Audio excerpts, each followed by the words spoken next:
Hello, beautiful community. This is the Step Into Love podcast. Today's topic is all about calling in clarity, and I am here today with the lovely Karen Richter, who I'm so thrilled to talk with today. Karen Richter is the founder of Confident by Nature, a forest therapy guide. She's a retreat leader and a woman's mentor.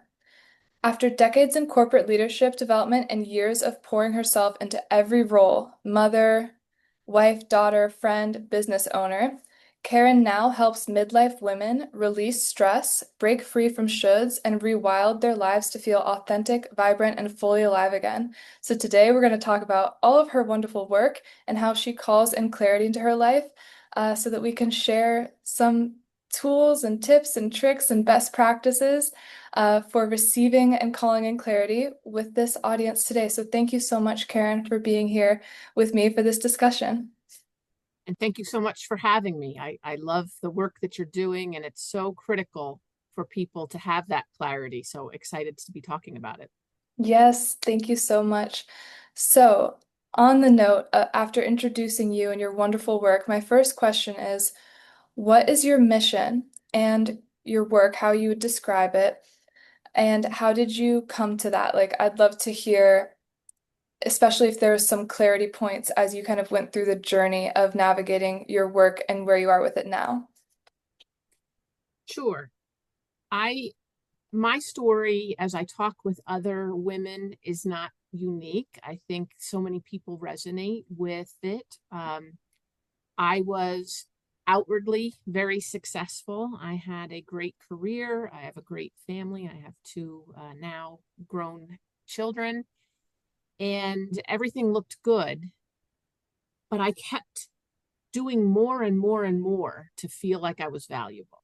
So I had this addiction to productivity, to doing more, to saying yes to everybody, taking on all of these roles that society, my family, friends were expecting of me. And I just found myself burnt out. Um, and then I had a couple of really significant losses in my life. And the way I dealt with that was the same way I was dealing with everything else, which was just push through, don't slow down. And I ended up with a pretty sudden, scary health issue. And I had to stop and slow down. And that was really hard for me. I felt guilty, selfish, unproductive. One of the things I was doing to make myself feel better was going out into nature, which was my happy place. And I found myself definitely feeling emotionally better, but also surprised to see how much quicker I was healing physically. And so I started doing a little bit of research and found out all of the studies that support that spending slow, mindful time in nature, how beneficial that is to us physiologically, emotionally, spiritually, cognitively. There's so many benefits. And I went through a certification program to become a certified nature and forest therapy guide.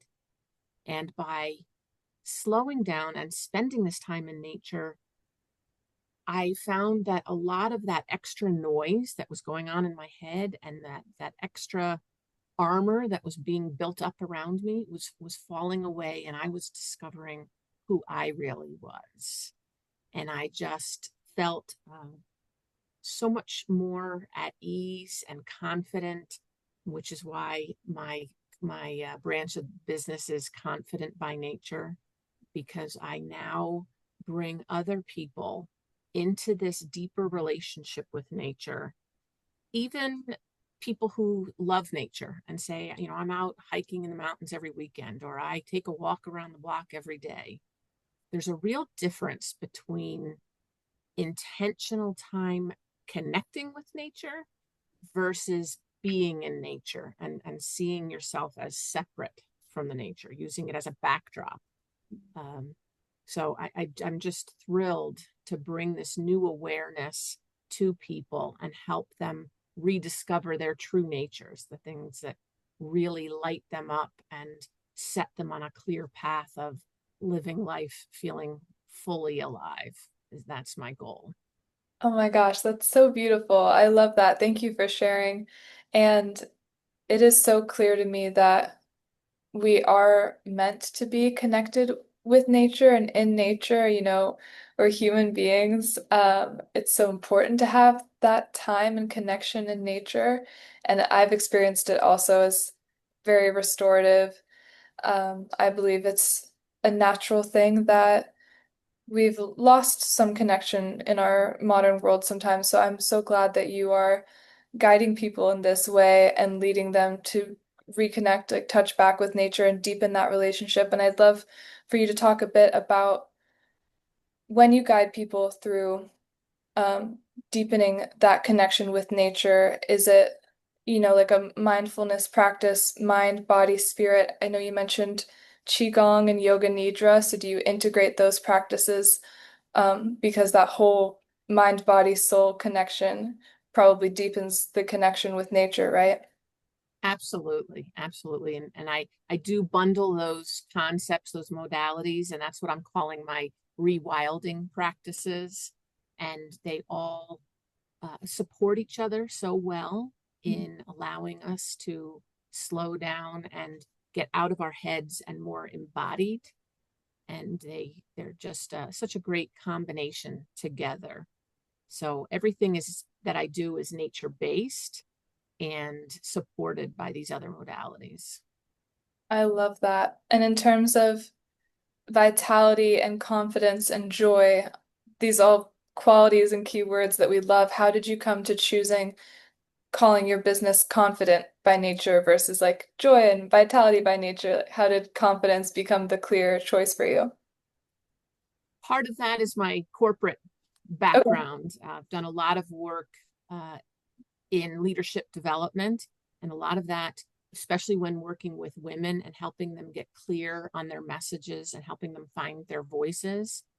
A lot of that has to do with their ability to speak effectively. And so a lot of the work I was doing, even before I brought in the nature piece, was about confidence.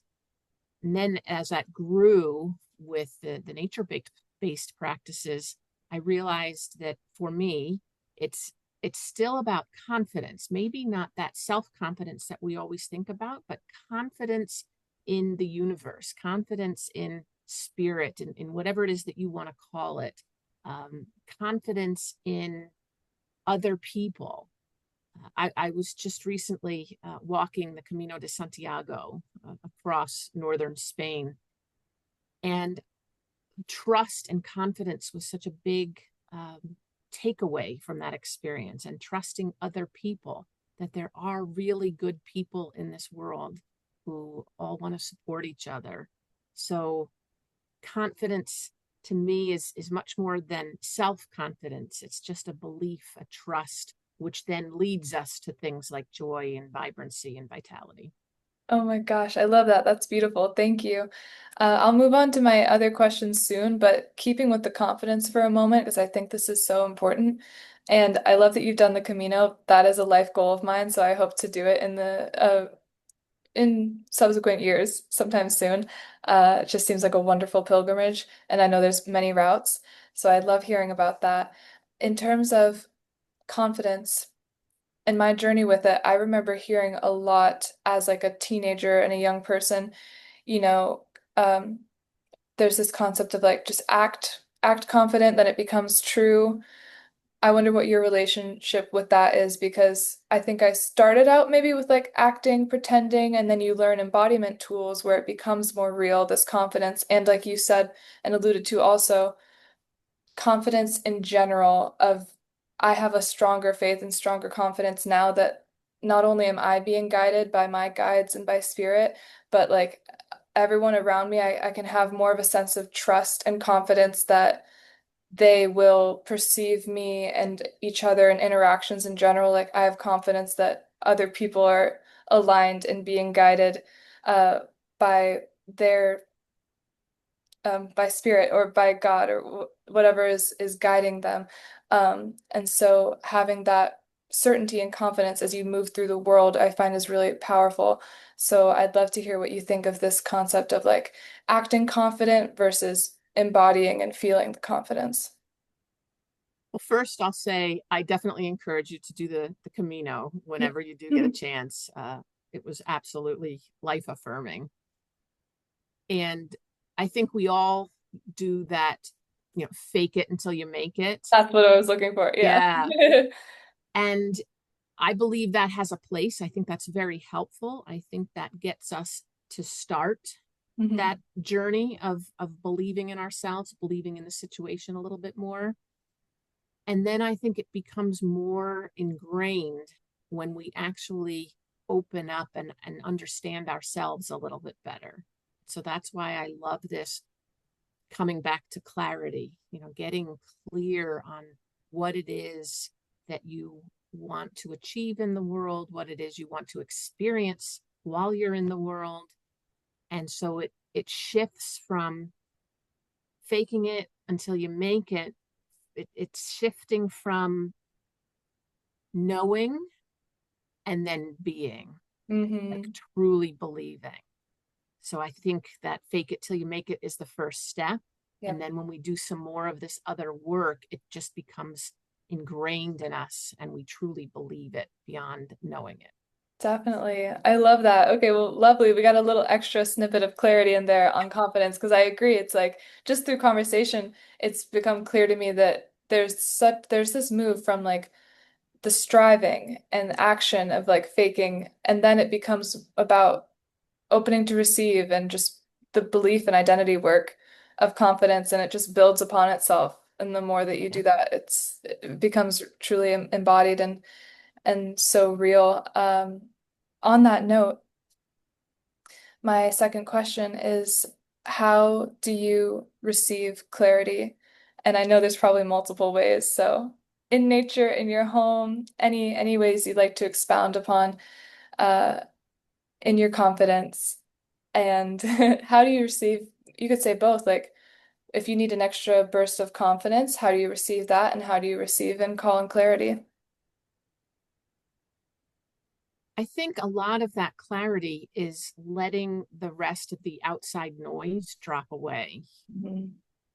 We have taken on, and this is especially true with women in our culture, I believe, we've taken on these identities that we think are going to make us successful. And so much of that has to do with the masculine energy of do and accomplish. And that's what I was referring to when I was in the corporate world. And it worked very well for me. And it works really well for a lot of people. Um, but then we lose touch with who we really are and what's really inside of us. And so that's when we lose the clarity. And so to find the clarity is to let all of those outside expectations and shoulds, I like to call them, drop away and really connect with what's inside. Mhm. And so there's a lot of different ways to do that. And my method is this rewilding, is taking opportunities to really allow ourselves to slow down, let our bodies feel safe, feel welcomed, and dive inward and discover that clarity. So for me, it's getting out into nature, even if it's just for a few minutes, and allowing myself to get onto nature's rhythm Mhm. and remind myself that I am a part of nature. I'm not separate. We as a species have evolved within nature. It's truly our home. And so for me, that's how I am able to then release all of these noisy external voices and really tap into my own wisdom and my that's what gives me clarity. I love that. It's beautiful, beautifully said. And like you're alluding to, the answers often inside Yeah, in the stillness and the silence. That's absolutely. cool. And so Let's see. I do have a final question. But in terms of receiving clarity and guiding people as a forest therapist, did you want to talk about the upcoming retreat you're hosting? I would love to. I'm super excited about this opportunity for women, and it's coming up soon. So anybody who has a last minute opportunity and like to jump on things last minute, I will be in Costa Rica in the cloud forest November 9th through the 16th. And we'll be doing exactly what we're talking about here, slowing down, reconnecting with the beautiful land in Costa Rica, which just has such a vibrant energy. Um, and the reason I chose this particular retreat center is because of its story, the land's story. It was a pasture for many years, a successful cattle farming ranch. Everything had been clear cut. And about 50 years ago, the gentleman who owned it said, I just want to bring it back to its true nature. And beautifully, Costa Rica is very supportive of that, of reforestation and getting back to nature. And so it took him 50 years to reforest this land. And now it's up in the mountains with a beautiful river running through it, very lush. All the wild animals have returned, beautiful hummingbirds and butterflies.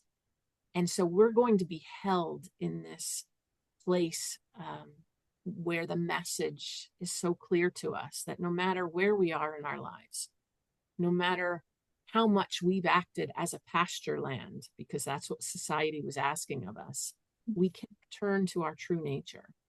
And so we'll be doing the things we've talked about, the nature immersions, the Qigong, the Yoga Nidra, and there's lots of free time built in. So it's not going to be a do kind of activity. And it's all within this beautiful, safe environment of other like-minded or like-hearted women. And so I'm just thrilled to invite anybody who's able to join me to the Awakening Aliveness Retreat. And you can check it out on my webpage, confidentbynature.com. I tried to put as much information on the page so that all the questions are answered. And I would love to have a chat with anybody who wants to talk one on one and answer any of their questions. So, Perfect. Lovely. And I will link your page with that information in this great. podcast episode as well so that people can find it easily. And yeah, it is mid-October, so that date is coming up quick, but I'm excited for you and I've heard that Costa Rica is so, so beautiful. So if you continue to do ones in Costa Rica, I'll keep in touch and consider one in the future. I know my sister and I both want to go to Costa Rica at some point as well. That's Great. lovely. Great. So, thank you so much, Karen, for this beautiful conversation today. I feel like a lot of nice clarity has come through and hopefully been impactful for listeners as well. My final question, because my publication and my movement on Substack is called Step into Love, which is all about helping people understand that returning to love can be as simple as making a small choice, a small step to kind of to step back into that aligned place, that we have the agency to do that, to embody our loving self and our heart-centered selves. My question for you is, how do you step into love? This could be like a small daily practice, perhaps, or something that you want to share that you think is important in terms of stepping into love. I love that question. And it's all about nature for me and opening up ourselves to receive. Mhm. And I think we often think of love as a human element or, romantic. I find that when I allow myself to slow down and be in nature and open up, I can feel the love Mhm. coming from the earth, from the forest, from the ocean, wherever you are. And it just takes that willingness to step out of what you're typically thinking about love and just feel feel like so many people will talk about, oh, I'm having a stressed out day, and as soon as I go outside and go for a walk, I feel better. Mhm. Well, take a little bit of time and look at that feeling, sort of uncover it a little bit more.